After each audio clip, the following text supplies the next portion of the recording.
Dramas are your serious stories with realistic settings and lifelike situations, real-life situations. So we'll see the character in conflict with themselves, sometimes with the environment, forces of nature, and with people. We see people right across the spectrum, from the absolute worst of humanity to the absolute best of humanity, and everything in between.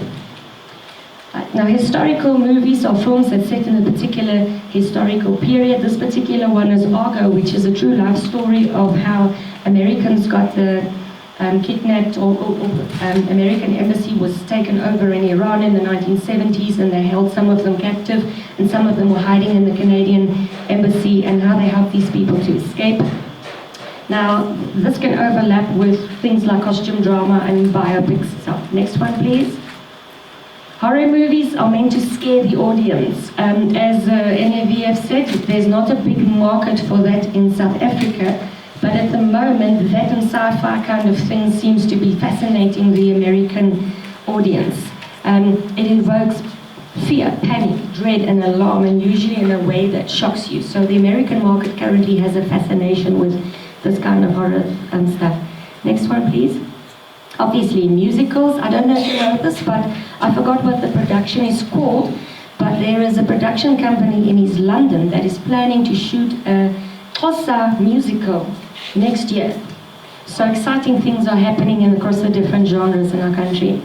Okay, so it will be lighter in mood, usually related to love stories and happy endings. Right, next please.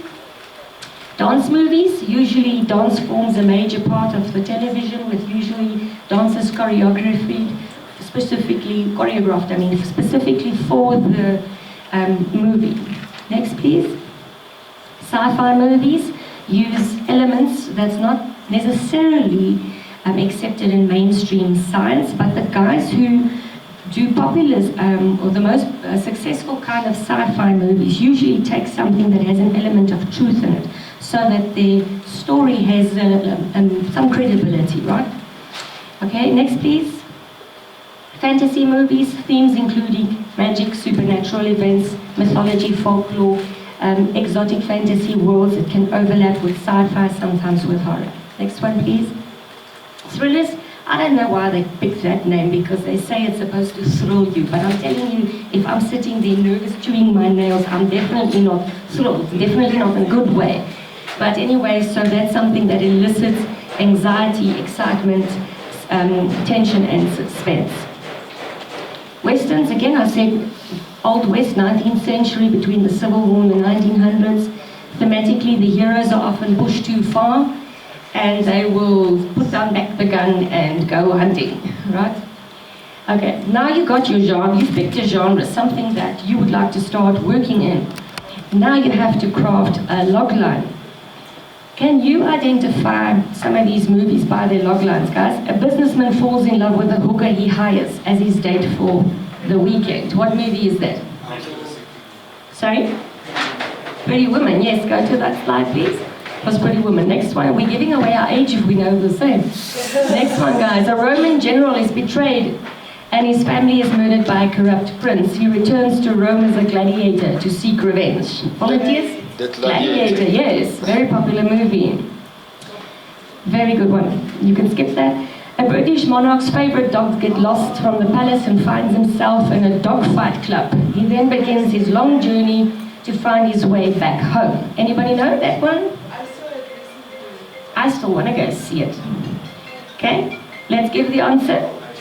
It's the Queen's Corgi. Right? Next one, Very Naughty Palace Butch. An alien who was as a child evacuated from his dying world and came to Earth, living as a normal human.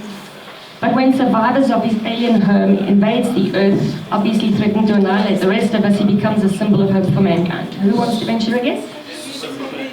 Sorry? Yeah, but this particular one was Man of Steel, right? The latest installment. Right. Okay, next one, please. Now, defining your title and logline. Obviously, your title is just the name of that you end up giving your movie, and it is a good idea that you have an absolute killer title and a logline that they have to match. In other words, when you see those two, That's the what you call the elevator pitch. The 30 seconds when you want to say to somebody, oh, I've got this wonderful movie I've written there. You've got to give them, in 30 seconds or less, just those 1 or 2 sentences, the genre, the title, and the log line. And now, if in that short space of time, they're not interested in that movie, you've lost them. If there wasn't something there that grabbed their interest and they say, please tell me more about this, it sounds interesting, you can stop talking about that movie, switch to another one. Okay? Good logline should include who's the protagonist, that's who's the story about, who's the hero of your story. Some people write a movie, and when people read the script, they actually don't know whose story is this. So you have to be clear about that. Who is the antagonist? That usually is not necessarily the bad guy. It is the person who opposes the protagonist. If you think back on the movie, The Fugitive, Harrison Ford was a doctor who was accused of killing his wife, and there was a US Marshal played by Tommy Lee Jones who was the antagonist. He was trying to capture him. But he was not the bad guy. He was simply doing his job. All right? So the antagonist is not always the bad guy. So what is the conflict and stakes? He's going to go to jail for a murder he didn't commit unless he found, before he got captured, the real killer. Okay, so those are the stakes. Now, next one, please. So once you have your genre and your logline, you have to select a structure for your story and story elements. Can anybody tell me quickly how many story structures do you have in literature or movies? Do you know? How many? I think it's just one. No. And you, sir? I think it's no structure. Structure, yeah. 5. And what are they quickly? What is the one that you know? Story structures. Mm. It's the 3X structure. The 3X structure, that's the most popular one, but it's not the only one. And you, sir? 3X structure, what else is there? There's such a long list, I can't even recall them without looking at my notes. But okay, so guys, it controls stuff like your story elements, your plots, your character, your setting, and your themes will all be linked to the kind of story structure that you use. So after your logline and genre, that is the next most important thing that you as a screenwriter have to go and select. Okay, it's a guide for you as a writer, and it tells you where on your story to pick certain events, okay, so that it makes sense. Now, this is the thing that I wanted to speak about most today, because that is the thing, if a producer or script editor or somebody looks at your script and they see, listen, you actually have no idea about structure, they will toss it out. And so they might get back to Hollywood saying it's a page 1. In other words, the concept might be good, but it's a total rewrite because you don't know story structure, right?